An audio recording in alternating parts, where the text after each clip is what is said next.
Chapter 18 Castle in the Air.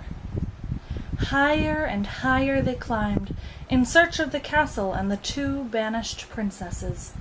From one crest to the next, from jagged rock to jagged rock, up frightful, crumbling cliffs and along desperately narrow ledges where a single misstep meant only goodbye. An ominous silence dropped like a curtain around them, and, except for the scuffling of their frantic footsteps, there wasn't a sound. The world that Milo knew was a million thoughts away, and the demons were there in the distance. "They're gaining!"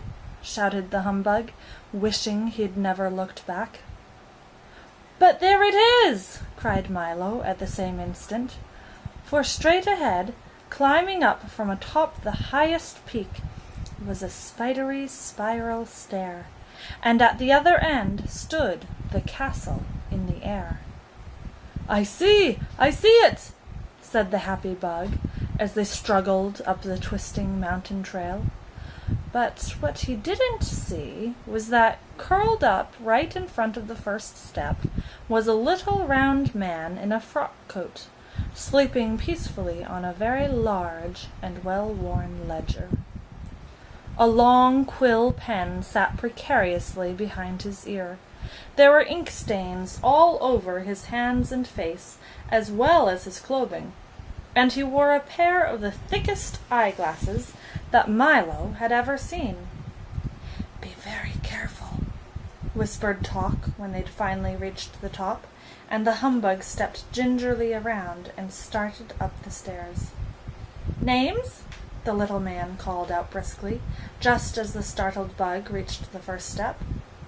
He sat up quickly, pulled the book out from under him, put on a green eyeshade, and waited, with his pen poised in the air. "Well, stammered the bug. "Names?" he cried again, and as he did, he opened the book to page 512, and began to write furiously. The quill made horrible scratching noises, and the point, which was continually catching in the paper, flicked tiny ink blots all over him. As they called out their names, he noted them carefully, in alphabetical order. "Splendid, splendid, splendid!" he muttered to himself. "I haven't had an M in ages." "What do you want our names for?" asked Milo, looking anxiously over his shoulder. "We're in a bit of a hurry." "Oh, this won't take a minute," the man assured them. "I'm the official census taker, and I must have some information before I can take your census. Now, if you'll just tell me when you were born, where you were born, why you were born, how old you are now, how old you were then, how old you'll be in a little while, your mother's name, your father's name, your aunt's name, your uncle's name, your cousin's name, where you live, how long you've lived there, the schools you've attended, the schools you haven't attended, your hobbies, your telephone number, your shoe size, shirt size, collar size, hat size, and the names and addresses of 6 people who can verify all this information. We'll get started. One at a time, please. Stand in line, and no pushing, no talking, no peeking." The humbug, who had difficulty remembering anything, went first. The little man leisurely recorded each answer in 5 different places, pausing often to polish his glasses, clear his throat, straighten his tie, and blow his nose. He managed also to cover the distressed bug from head to foot in ink. "Next!" he announced very officially. "I do wish he'd hurry," said Milo, stepping forward, for in the distance he could see the first of the demons already beginning to scale the mountain toward them, no more than a few minutes away. The little man wrote with painful deliberation, finally finished with both Milo and Talk, and looked up happily. "May we go now?" asked the dog, whose sensitive nose had picked up a loathsome, evil smell that grew stronger every second. "By all means," said the man agreeably. "Just as soon as you finish telling me your height, your weight, the number of books you read each year, the number of books you don't read each year, the amount of time you spend eating, playing, working, and sleeping every day, where you go on vacations, how many ice cream cones you eat in a week, how far it is from your house to the barber shop, and which is your favorite color. Then, after that, please fill out these forms and applications, 3 copies of each, and be careful. For if you make one mistake, you'll have to do them all over again. Oh, dear, said Milo, looking at the pile of papers. We'll never finish these. And even as he spoke, the demons swarmed stealthily up the mountain. Come, come, said the census-taker, chuckling gaily to himself. Don't take all day. I'm expecting several more visitors any minute now. They set to work feverishly on the difficult forms, and when they'd finished, Milo placed them all in the little man's lap. He thanked them politely, took off his eye-shade, put the pen behind his ear, closed the book, and went back to sleep. The humbug took one horrified look back over his shoulder and quickly started up the stairs. "Destination?" shouted the census-taker, sitting up again, putting on his eye-shade, taking the pen from behind his ear, and opening his book. "But I thought," protested the astonished bug. "Destination," he repeated, making several notations in the ledger. "The castle in the air," said Milo impatiently. "Why bother?" said the census-taker, pointing into the distance. "I'm sure you'd rather see what I have to show you." As he spoke, they all looked up, but only Milo could see the gay and exciting circus there on the horizon. There were tents and sideshows and rides and even wild animals, everything a little boy could spend hours watching. "And wouldn't you enjoy a more pleasant aroma?" he said, turning to talk. Almost immediately the dog smelled a wonderful smell that no one but he could smell. It was made up of all the marvelous things that had ever delighted his curious nose. "And here's something I know you'll enjoy hearing," he assured the humbug. The bug listened with rapt attention to something he alone could hear, the shouts and applause of an enormous crowd, all cheering for him. They each stood as if in a trance, looking, smelling, and listening to the very special things that the census-taker had provided for them, forgetting completely about where they were going and who, with evil intent, was coming up behind them. The census-taker sat back with a satisfied smile on his puffy little face as the demons came closer and closer, until less than a minute separated them from their helpless victims. But Milo was too engrossed in the circus to notice, and Talk had closed his eyes, the better to smell, and the bug, bowing and waving, stood with a look of sheer bliss on his face, interested only in the wild ovation. The little man had done his work well, and, except for some ominous crawling noises just below the crest of the mountain, everything was again silent. Milo, who stood staring blankly into the distance, let his bag of gifts slip from his shoulder to the ground, and, as he did, the package of sounds broke open, filling the air with peals of happy laughter, which seemed so gay that first he, then Talk, and finally the humbug joined in, and suddenly the spell was broken. "There is no circus!" cried Milo, realizing he'd been tricked. "There were no smells!" barked Talk, his alarm now ringing furiously. "The applause is gone," complained the disappointed humbug. I warned you! I was the census-taker," sneered the census-taker. "I help people find what they're not looking for, hear what they're not listening for, run after what they're not chasing, and smell what isn't even there. And furthermore, he cackled, hopping around gleefully on his stubby legs, I'll steal your sense of purpose, take your sense of duty, destroy your sense of proportion, and, but for one thing, you'd be helpless yet. What's that? Asked Milo fearfully. As long as you have the sound of laughter, he groaned unhappily. I cannot take your sense of humor, and, with it, you've nothing to fear from me. But what about them?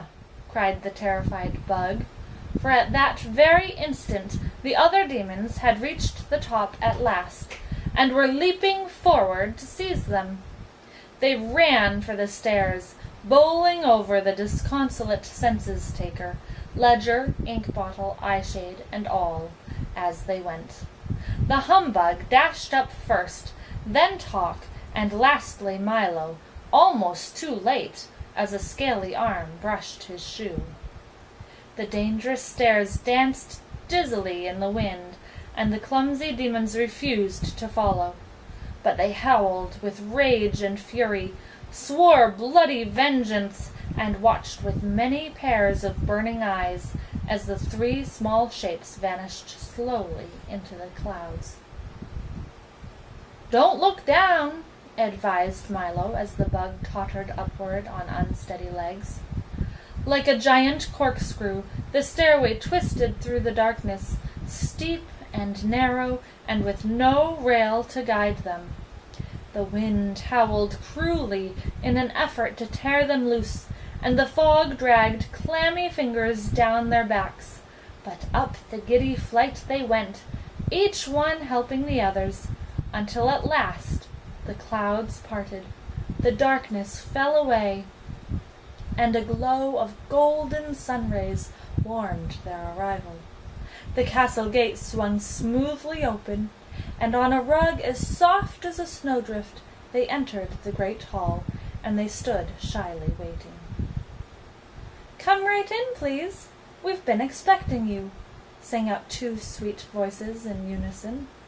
At the far end of the hall a silver curtain parted, and two young women stepped forward. They were dressed all in white, and were beautiful beyond compare. One was grave and quiet, with a look of warm understanding in her eyes, and the other seemed gay and joyful. "You must be the Princess of Pure Reason," said Milo, bowing to the first. She answered simply, "Yes," and that was just enough. "Then you are Sweet Rhyme," he said, with a smile to the other. Her eyes sparkled brightly, and she answered with a laugh as friendly as the mailman's ring when you know there's a letter for you. "We've come to rescue you both," Milo explained very seriously. "And the demons are close behind," said the worried humbug, still shaky from his ordeal. "And we should leave right away," advised Talk. "Oh, they won't dare come up here," said Reason gently, "and we'll be down there soon enough." "Why not sit for a moment and rest?" suggested Rhyme. "I'm sure you must be tired. Have you been traveling long?"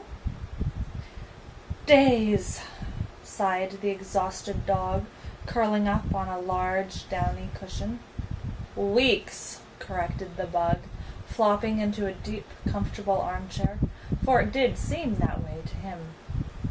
"It has been a long trip," said Milo, climbing onto the couch where the princesses sat. "But we would have been here much sooner if I hadn't made so many mistakes. I'm afraid it's all my fault." "You must never feel badly about making mistakes," explained Reason quietly, "as long as you take the trouble to learn from them. For you often learn more by being wrong for the right reasons than you do by being right for the wrong reasons." "But there's so much to learn," he said, with a thoughtful frown. "Yes, that's true," admitted Rhyme.